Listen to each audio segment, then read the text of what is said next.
All right, let's make sure we have everything together. Microphone, check. Webcam, check. Folder, check. Hey guys, welcome back to my channel. I am still recovering from being sick, so my voice probably sounds pretty rough, but the show must go on. I wanted to talk about The Dark Descent of Elizabeth Frankenstein by Kristen White. This is a retelling of classic book Frankenstein. And this tells the story of Victor Frankenstein as a young boy as he struggles to fit in. He could be an incredibly difficult child, so his parents took in a ward to help look after him, and her name was Elizabeth.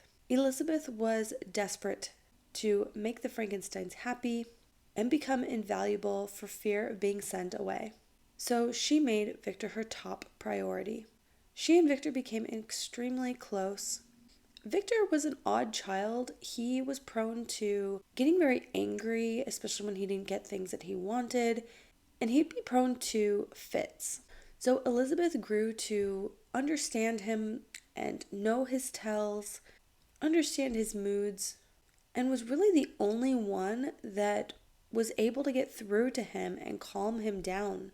So the story follows through their life going in this manner. While Victor may have been pretty odd, he was incredibly intelligent, so it only made sense that he would go away to school. And this was one place Elizabeth could not go, whether it was because of the times and women just didn't go to school, and they weren't going to pay to have her go to school. She's just their ward. Elizabeth knew Victor very well, and she knew that this could be difficult. She made Victor promise to keep in contact with her because he would often just get caught up in his studies or hyper focus, like tunnel vision, and would not remember to take care of himself.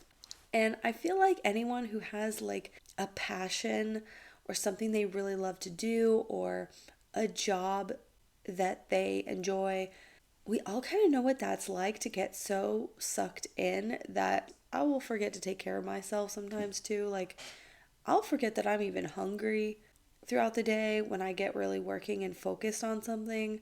So I feel like this is incredibly relatable. After some time, she starts to worry about Victor though, because he's not checking in. And he stayed away a long while. They also used to have a friend named Henry that they grew up with, and he was very much a part of their little trio friend group. Some little rift came in between them, and Henry kind of went off on his own.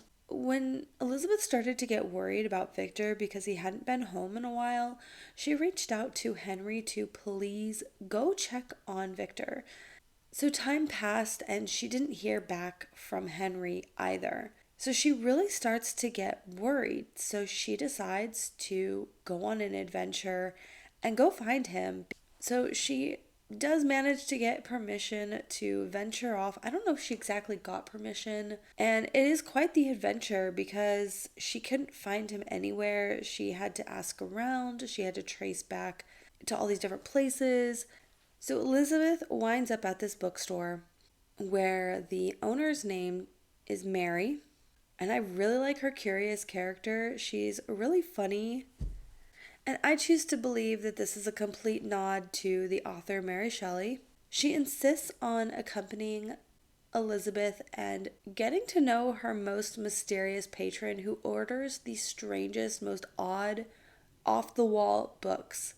Because he makes book orders to her store, she has the delivery address. So in exchange for that address, she insists on going.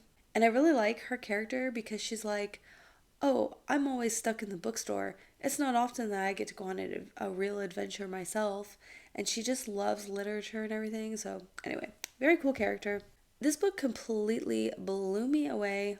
The atmosphere and the origin story of Victor seems so incredibly real. His odd personality seems probably what a scientist of his caliber probably would be like. Like, it'd be realistic, I feel like.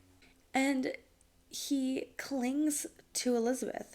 He doesn't seem to have a lot of emotional capacity for anybody except for Elizabeth, and somehow she had been able to be that valuable to him, and can even be a bit possessive of her, which is really interesting because he's really doesn't seem like he's capable of emotions like love. To him, emotions and feelings are really just a waste of time. Plus, he's pretty spoiled. And I feel that his character was so well done and so multi layered. And you have all of these examples in his life of like how he turned out to be the man that he is. Elizabeth also was incredibly well done. You can really see where she's coming from.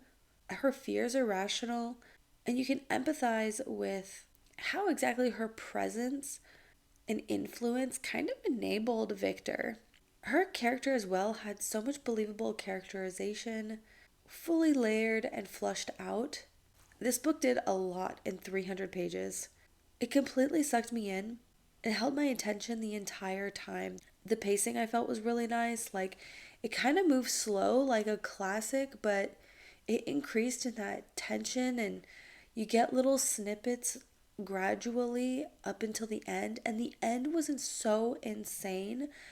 I really love what you did with the monster.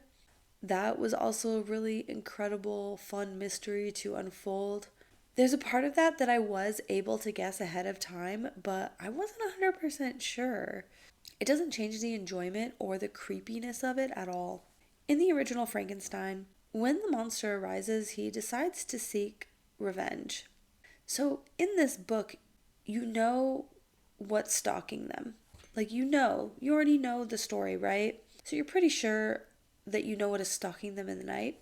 But it's still so incredibly scary. And I feel like there's always some doubt still left that you might not know what's going to happen. You might not know what the author is going to end up doing. And I find that the ability to take this well-known story where readers know what's going to happen and yet still feel like we're not actually sure of what's going to happen and still maintain the scariness aspect, to still have that element is really incredible story writing. And as you could tell, I loved this book. I thought this book was so much fun. I hope that you like this video, and I hope everyone reads this one. Thank you for watching, and I'll see you soon. Bye.